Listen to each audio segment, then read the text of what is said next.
Dear student, welcome to my channel Instant Learning. Today we are going to discuss about exercise 1.3 NCERT class 10th. Sum number first. Very important sum. Prove that under 5 is irrational. आपने इन sums को पूरे ध्यान से समझना है क्योंकि ये maximum time paper में आता ही है. सोल्यूशन. हम उसने बोला कि आपने इरेशनल प्रूव करना है. आपने पहला अगर इरेशनल प्रूव करना तो हम इसको कंट्राडिक्ट में क्या इसको रैशनल हम मान लेंगे. Let under 5 is a rational.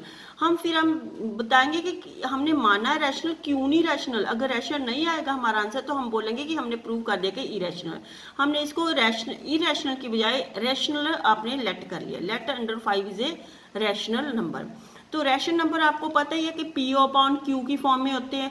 P upon q की फॉर्म में होते हैं. तो आपने अंडर 5 अगर रैशनल है तो ये पी अपॉन क्यू और ए अपॉन बी जैसे भी आप चाहो लिख सकते हो. ठीक है. तो यहाँ पे ए एंड बी क्या है? को प्राइम नंबर. को प्राइम मीन कि इनमें कोई भी कॉमन फैक्टर नहीं होना चाहिए. एंड जो नीचे वाला बी है वो 0 के बराबर नहीं होना चाहिए. को प्राइम का मतलब पता चल गया कि इनमें कोई भी कॉमन फैक्टर नहीं है. तो आपने इसका स्क्वायर रूट हटाना है. इसलिए आपने स्क्वायर रूट हटाने के लिए दोनों ओर क्या है? स्क्वेयरिंग की. Squaring both side.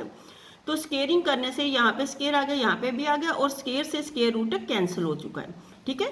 ये कैंसिल हो जाएगा तो ये हमारा 5 बच जाएगा. तो ये ए स्क्वायर बी स्क्वायर. तो बी जो इधर डिवाइड है जो दूसरी ओर जाकर ये क्या हो जाएगा? मल्टीप्लाई हो गया. तो इसके साथ जो कॉफिशिएंट है जो ये इधर जाकर डिवाइड करेगा जैसे बी स्क्वायर है तो ये जो इसका कॉफिशिएंट इधर जाकर ए को डिवाइड ही करेगा. ठीक है.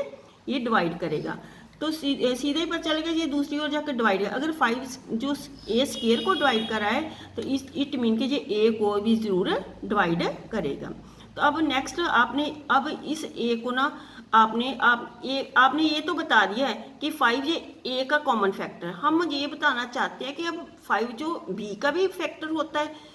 अगर हम ये भी बता दें कि 5 जो ए का फैक्टर है सिमिलर बी का भी आ रहा है तो हम बोलेंगे जो हमने यहाँ पे लेट किया वो गलत किया है. ठीक है.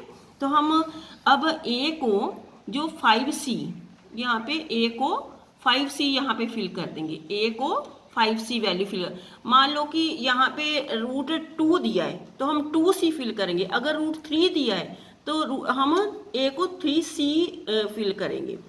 जो भी यहाँ पे नंबर दिया है उसके सी के साथ वही लगाएंगे. यहाँ पे 5 दिया इसलिए आपने ए को 5c आपने लिखा.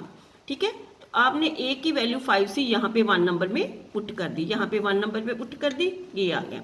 तो 5 को 2 टाइम मल्टीप्लाई 25 आया और c स्क्वायर आया. ये 5 इधर मल्टीप्लाई दूसरी ओर जाकर क्या हो गया? डिवाइड हो चुका है.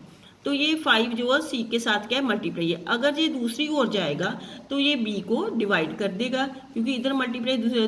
जैसे कि यहाँ पे 5 ने ए स्क्वायर को डिवाइड किया, इधर 5 ने बी स्क्वायर को डिवाइड किया. अगर बी स्क्वायर को डिवाइड किया तो बी को भी डिवाइड करेंगे.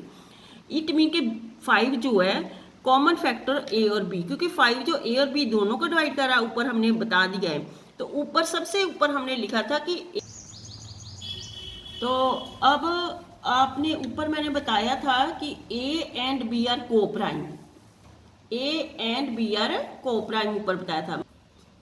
ऊपर हमने ये बताया था लिखा था प्रूव जहाँ पे लिखा ना ए और बी रैशनल है तो हमने लिखा था अगर ए बी रैशनल तभी हो गई अगर ये को प्राइम हो गए. मगर जो नीचे हमने किया है यहाँ पे को प्राइम नहीं रहे क्योंकि 5 जो ए और बी दोनों का कॉमन फैक्टर आ गया. इट मीन के जो ए और बी को प्राइम नहीं रहे. ठीक है. ये क्यों हुआ? This is not possible because a and b are coprime. 5 factor नहीं होना चाहिए था. ये क्यों गलत हुआ हमारा? क्योंकि हमने जो सपोज ही गलत किया था कि अंडर 5 जो रैशनल है. ठीक है. अगर रैशनल गलत है तो फिर जो अंडर 5 क्या है? इरेशनल ही होगा.